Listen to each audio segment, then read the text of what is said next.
Game of Thrones and House of the Dragon have brought many of the fantastical locations from the A Song of Ice and Fire universe to life over the last 10 years.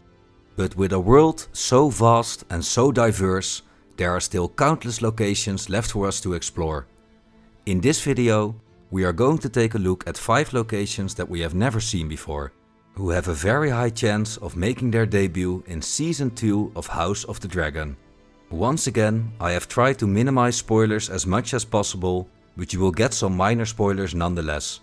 So, without further ado, for the number 5 on this list, we're going to start in the Riverlands.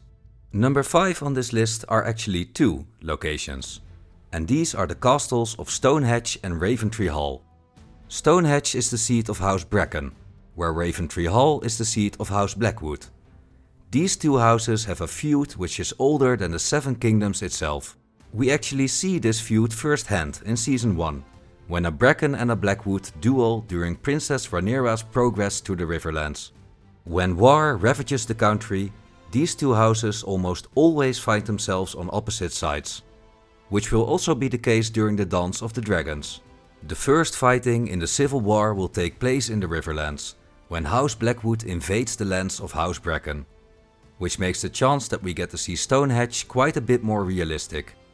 But seeing that House Blackwood is the only house in the Riverlands to follow the old gods, and that Raventree Hall is said to have a gigantic dead weirwood tree in its godswood, I do hope we will get to see Raventree Hall as well. Number 4 on this list is kind of a cheeky one, but don't click away just yet, hear me out. It's Dragonstone. And I can hear you thinking, we've seen Dragonstone multiple times. And that's true. We've seen the castle of Dragonstone on multiple occasions. We've seen some of the beaches, and the first season of House of the Dragon even showed us a little bit of the Dragon Mont, the volcano at the center of the island. But we've never seen the villages and the small folk. And they are going to play a very important role in Season 2. The Blacks have a lot more dragons than the Greens, but most of them are riderless. And riderless dragons are not worth much in battle. Just look at what happened to Rhaegal and Viserion. So Rhaenyra needs to find people to ride her dragons. But to ride a dragon, you need to have the blood of the dragon. And people with Valyrian blood are not simply lying around. Or are they? In the approximately 200 years the Targaryens have called Dragonstone home at this point, they often mingled with the small folk, creating many low-born children with Targaryen blood. As the Civil War is about to begin, the Blacks call on these so-called dragon seeds to come forward and claim a dragon of their own, giving us a great opportunity to see the side of Dragonstone we haven't seen yet. Going on to number 3, the Crownlands. The Crownlands is one of the 9 constituent regions in the Seven Kingdoms, being the region that swears fealty directly to King's Landing.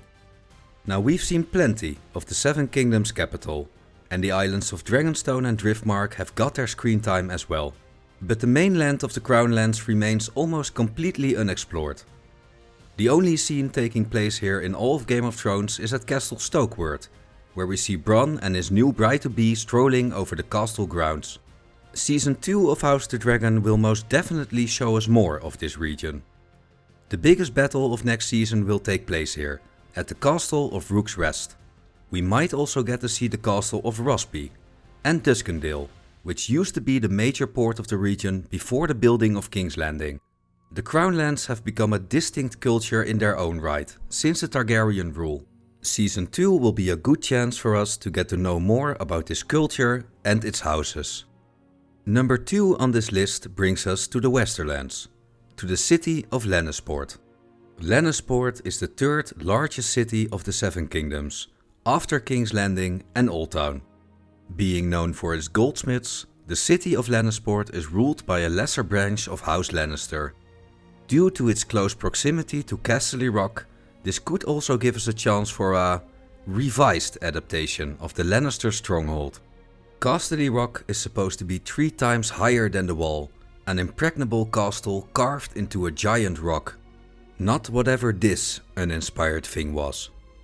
I imagine it to be like the dwarven city of Khazad-dûm, with a more European medieval look. As the Civil War begins, Both the Greens and the Blacks call on House Greyjoy and the Iron Islands to join their side. Led by maybe their most infamous lord, Dagon Greyjoy, the Red Kraken, the Iron Islanders see an opportunity to return to the reaving and pillaging of old. And wealthy and nearby Lannisport is as good of a first target as any.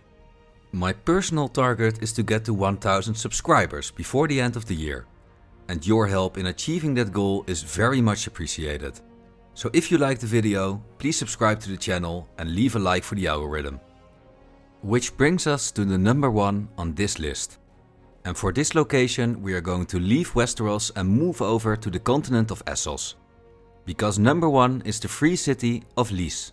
Lys is one of the cities that makes up the Triarchy, which we were already introduced to in Season 1. Daemon and House Velaryon may have won the war for the Stepstones, but they made a very powerful enemy in the process.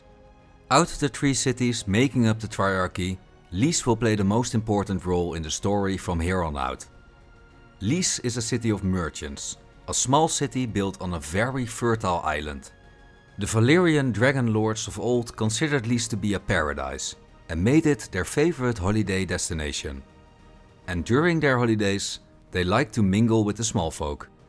Because of this, more than anywhere else in the world, the Lyseni have quite a bit of Valyrian blood running through their veins.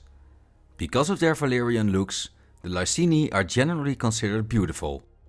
The city has always been known for its pillow houses and pleasure gardens, and at the time of House the Dragon, the city even contained the most powerful bank in the known world, the Rogar Bank, having surpassed even the Iron Bank of Braavos. All in all, an amazing location which will hopefully make its debut in Season 2. And those are 5 locations that have a very high chance of being introduced to us in Season 2. For me personally, the most fun in any fantasy series coming to television is seeing its locations come to life. So I had a blast making this video. I'll be sure to scour the book one more time to see if I can find 5 more locations. So maybe I can make a part 2 to this. If that's something you would like to see, make sure to like the video and subscribe to the channel. And don't forget to let me know which location you are most looking forward to seeing in Season 2. Thank you all very much for watching. See you next time.